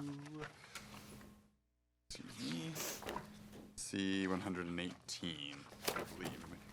Yeah. Any other questions, Councilor Barry? I know this was similarly talked about in other presentations, but can you just kind of go into a little bit about the reimbursement city department, because that went up quite a bit, and I don't know if that's more to you, but I know, can you just kind of explain the reasoning? I know I've heard a little bit about it, but because that is such a significant number on this. So we talked about it first on the revenue side, and it used to be, in the front of your book, you see the revenue from what the enterprise funds are paying to the general fund for services. Like, for example, it's always been a portion of Mike's salary, a portion of the manager's salary, a little bit for finance. David and I actually went through that this year, and knowing that we have enterprise funds with really healthy fund balances, and seeing like how much the general fund is actually kind of subsidizing some of these things. Like Mike said, it's a public works function to go out for all this sewer collection. Why are we not collecting that back from the ratepayers instead of the taxpayers? So it's kind of along those lines. I just want to maybe clarify for those at home. So I kind of look at it as we were doing a lot of things, but we weren't being necessarily paid for it. So it's kind of like you're letting money go away because you weren't asking for it back, and that's kind of that correcting that. Correct. Okay. And if I may, I think the recognition of this change is really a recognition of something that may not have been possible to do as fully in the past. So there are times, and I respect with the previous administration, that these funds, they struggled with these funds early on. There were times when the general fund was needing to do things for the water and sewer fund. And as administrators, you remember those for a long time. But we're in a different time now. And with the health of those funds, so this happened to be a good year to make this change. For both the water fund and the sewer fund, water fund, 3.2% increase. You'll see the sewer fund at a 0.14% decrease. We happened to pick a good year to make a correction here because we had big pieces drop off. We funded a big water design project in cash, $500,000 last year. That's not recurring. Wonderful. On the sewer side, you had a big debt drop off this year that allows us to make this correction this year. The timing is just really nice for something like this. Thanks. Other questions, comments, discussion? Cool. On to the next. Okay, we'll move on to the final budget, the wastewater enterprise fund. Proposed budget on the enterprise sewer side is $3,643,164. As the city manager indicated, it's a slight decrease from this current year. But we're still proposing a sewer rate increase of 4%, keeping also with the points about maintaining fund balance and also recognition of some fairly expensive and big priced capital improvement projects over the next year and a half. And that's the upgrade to it's some improvements. We call it phase 2 of the facility plan for the wastewater treatment plant that was done some years back. That particular design that's being worked on right now is valued at about $23 million. Our future phase 3 really begins to address growth and expansion needs of both the community as well as the wastewater treatment plant. We will be actually doing an update. We did a capacity analysis probably about 2019, I believe it was. Lots have changed in those years, since those years, and we want to update that capacity study to make sure Phase 3 accounts for that with regard to treatment techniques and capacities of flow and so forth. You heard me mention a little bit in my opening remarks about the development of a sewer collection preventive maintenance program. In the FY28 budget, actually in the 27 budget, we reflect funds every year over the next few years to begin TV inspecting our lines and doing any kind of line cleaning and repairs, rather than waiting for something to happen. We're proposing in the budget, it's included in the budget right now, as a new lab assistant. It would be a lab assistant / plant operator to really assist our efforts with working with industries on their discharges. We want to make sure that they're in compliance environmentally. Our current chemist and lab director does an outstanding job, but she is a one-person operation, and we need to give a little more attention to the external, and this lab assistant will allow us to do that. And then finally, the chief operator and the lab director, you guys are, I think the council is aware that they were recognized recently for their outstanding contributions in the field of wastewater operations by NUIA, which is the New England Wastewater Environmental Association, and a very prominent, impressive group. And both these employees very well deserved, and we're just very proud of their recognition and their contributions in the field as well. Very, very well managed operation, very effective. So I think with that, I'll open it up for questions. Thank you. So again, this is for pages, C103 to C109. Are there any questions? Councilor Barry? Apparently I'm talkative on this section. So when you're talking about this development of sewer collection preventative maintenance, I know we recently had a lot of call outs because things were having issues, and we talked about what you should be flushing, what you shouldn't be flushing. Yeah. So part of me is kind of like, I'm hoping people are paying attention to what that is going to cost in the long run, and that you're yelling at your family or your neighbors, don't flush something you're not supposed to. But in thought process, and this might not be the right place, but I'm just going to throw it out there. When we just find out like, oh, this was developed or this happened because of this one area or like this, do we ever send a bills or like anything like that? I'm just curious because, I mean, the whole city is taking on that cost in essence because something broke. But if we can pinpoint it to a neighborhood, maybe not necessarily a house, but I was just curious. Yeah, and I appreciate the question. If I might just add, I don't know, since I've been the director, if we've actually billed anybody. If we could find, the culprit, if you will, we certainly would do that. And I think there may have been some particular example of that over those years. But more importantly, what we've done, when we've discovered backups or issues that have been flushed in the sewer mains that really shouldn't be there, such as grease and oils and fats and wipes and rags and other kinds of things, what we have been doing is some public education. And we can tell through our sewer system, collection system, kind of generally where that watershed might be at or where that location of those mains are serving. And then we'll do some targeted communication. Recently, we did some things in our newsletter, in our website, and e-blast. I think we've done things like that to remind people of that. And I'll say, anytime we have dealt with private owners, when there's been backups, almost, I would say 9 times out of 10, the backup is attributed to the private side of the sewer and not the public side. But we use it as an opportunity to share either with the landlord or the property owner a reminder about what's appropriate to be discharging down drains and so forth. But it's a good question. I appreciate it. Absolutely. Other questions, comments? Councilor Parity Canzero?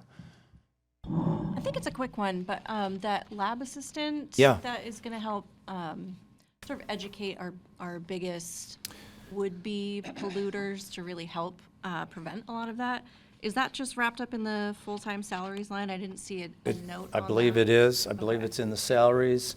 And actually, we see this new position as really kind of focusing on kind of lab activity in-house. And our more experienced chemist or lab director Stephanie will actually be the one that will have more time to go out into the industries and talk about their discharge and how they're meeting those limits or their discharge limits or not, and how we can work with them. The second thing that's driving that extra position is we recently got an update of our EPA general discharge permit. And among other things is some additional testing that we have to do with regard to aluminum, just as an example. And there's some things that are part of that new permit that this additional position will help us with. So, Thank you. yeah. That's really helpful to know. Other questions, comments? I don't think I see any, so thank you. Great. Thank you very much. Absolutely. Appreciate it. Thank you so much. All right, counselors, since we have made our way through our presentations tonight, and we are still technically on the city side, I do want to open it up to questions for any of the other city side related sections of the budget that we have not gotten to tonight. So if you have a question, now would be a great time. I will remind you that when we get to our last round of workshops on the 30th, there will be more time for other workshop-related questions. So if you happen to have anything between now and then, that would be a good time to air it and discuss it. But I do want to open it up at this point for anything related to the city that may not have been answered yet. You may. So any of the departments that fall under finance and administration, we largely did just level fund them, other than wages for a COLA increase and any steps that may have come up and the insurance increases. Great, thank you. Any other thoughts? Yeah, Councilor McNair. You're all going to regret me being here. No, I'm just kidding. So just a kind of a really quick overall question, and I feel like it's probably not even needed, but Councilor Vincent, and I think some of the other councilors brought up some of these additional costs that just go up and up and up, like the dental, and I think I saw a significant increase in retirees' life insurance on one of the things. What are we doing as staff to address some of those jumps? I mean, obviously prices go up and we can't do anything about it, but what are we doing as city staff? And this is not just for me, but for other people watching and interested in knowing what measures we're taking to reduce costs. What are we doing to kind of address those? Like, are we shopping health insurance, or are we just like signing? I mean, I doubt we're just signing off on the increase without looking, but just for some context, how are we addressing those needs? Start at that, if I may. That is a very good and very important question, because everyone can appreciate, whether you're in private business or in roles such as ours, that your costs associated with employing people are some of the highest in local government. Services mean people, and most of what we do is employ people and provide benefits.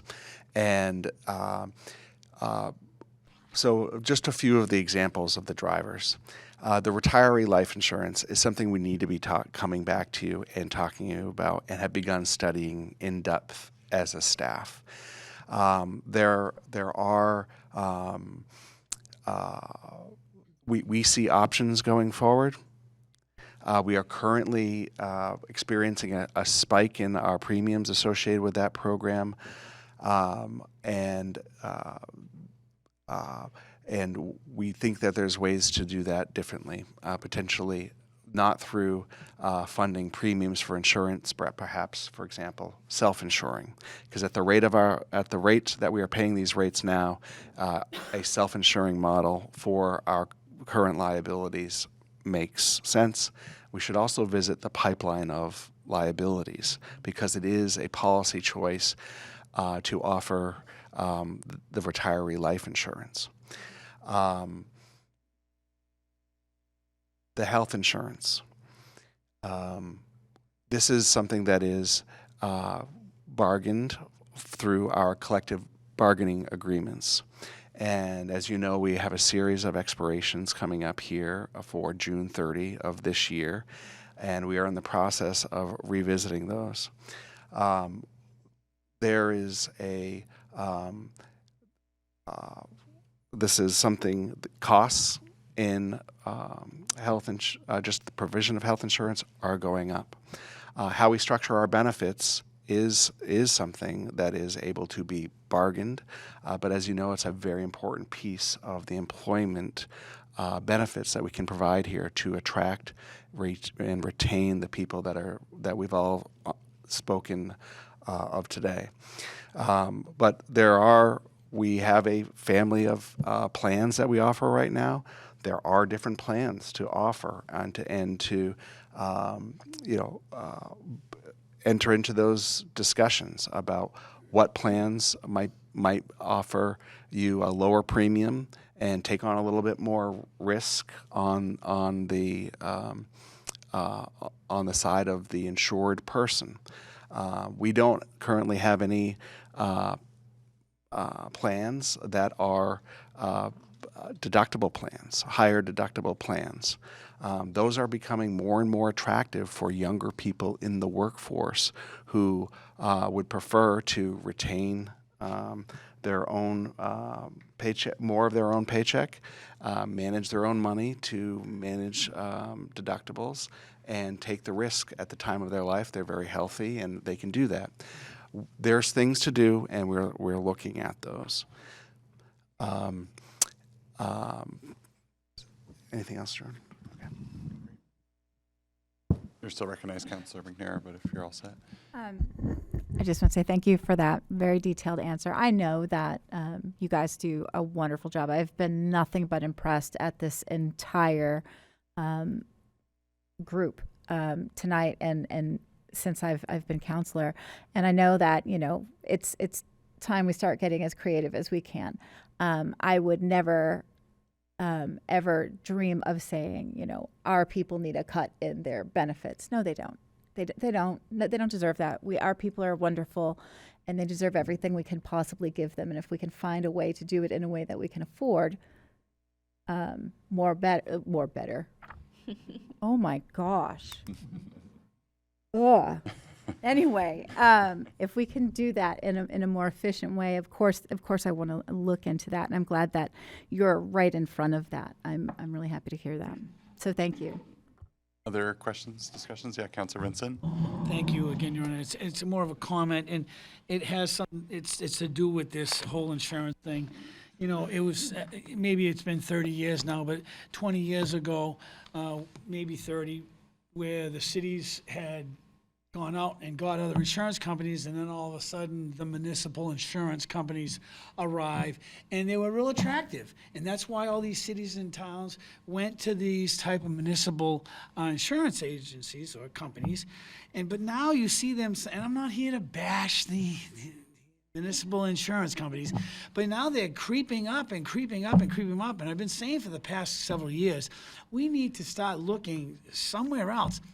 But the thing about it is, they may stay that much lower than the current companies, so we're stuck in some ways. It's the never-ending insurance increase.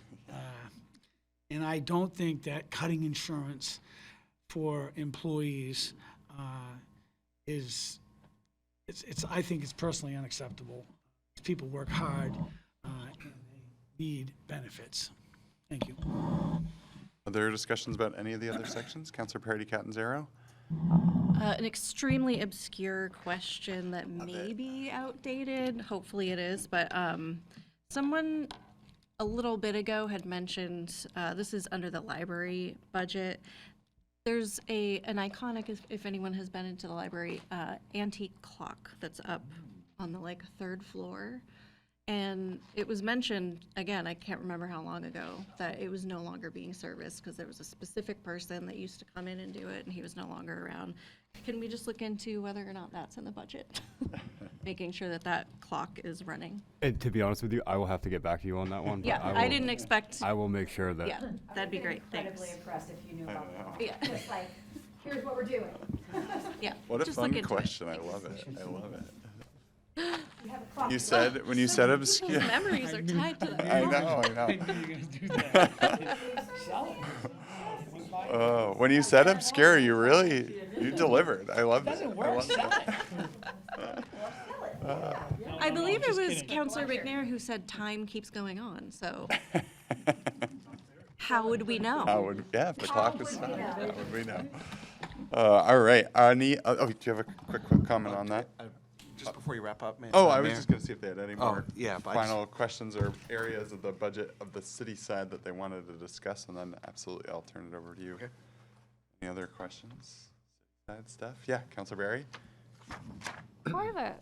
More of a comment than a question. I know everybody's available if I end up coming back with questions that I can reach out. You are all very good about getting back to us. But one thing I was very happy to hear, and I hope others are as well, is the continuing education, training. It seems to be a theme across, because I do think, you know, we try to keep our staff as much as we can, but we have seen turnover, and I think it's something that it's where if you start investing in people, right, they want to stay. They see that you have an investment in them. And I was very happy to hear that that was across almost every department we talked to. In fact, it was every department we talked to today. And I know it will be in others, even if we didn't talk to them. So I was just very happy to see that, because I think that is going to help us even in future budgets, right? Because we're going to start seeing more retention. We're going to see, oh, we paid for this and now we have to pay again and again because we lost people, and we keep having those recurrable costs in that way. So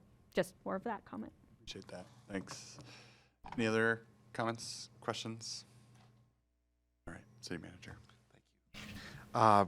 Thank you for the engagement and the questions tonight, and the support through your questions and the comments.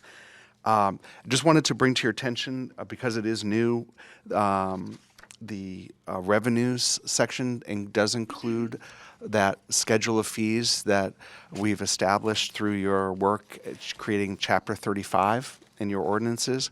And that is the place where you would find those 4% increase in the water sewer funds. They're located in there.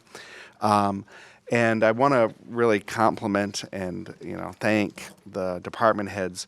This was a pretty ambitious project on the timeline that they pulled this together to move forward with Chapter 35, then gather all the fees. And my office was critical in this through Hannah.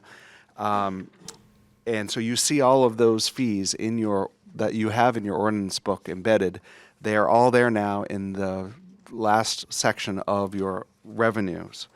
They are there, most all of them, in their form as they're currently shown in the ordinance, but some of them have proposed adjustments.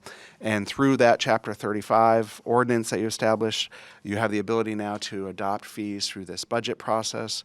And so in adopting this budget, this fee schedule is included.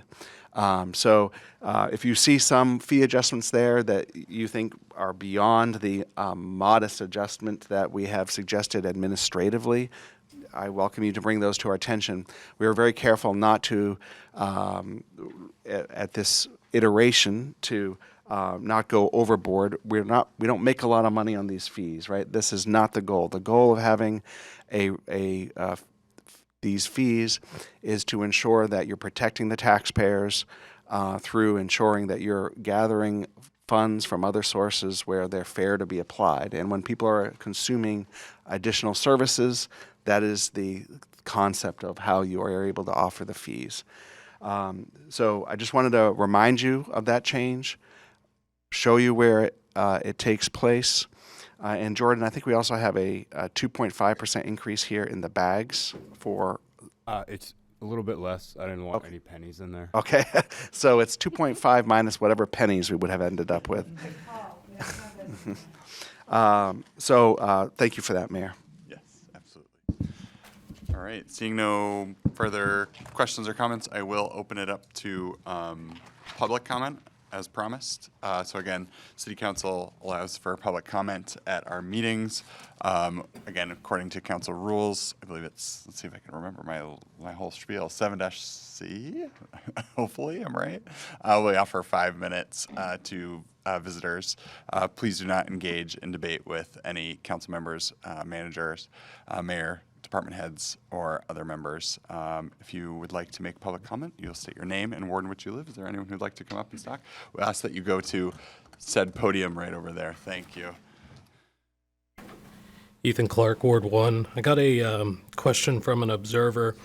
It appeared as though there was opportunity within a few of the different departments, either for staffing or things like that. How would a resident find the information if a department didn't meet their budget from last year in a certain department, whether that be employment or staffing or something like that? If we allocate $500,000 and they only used $450,000, where is that record for residents, and how is that money tallied at the end of the year? Because it seemed like almost every department, hey, we could use more people.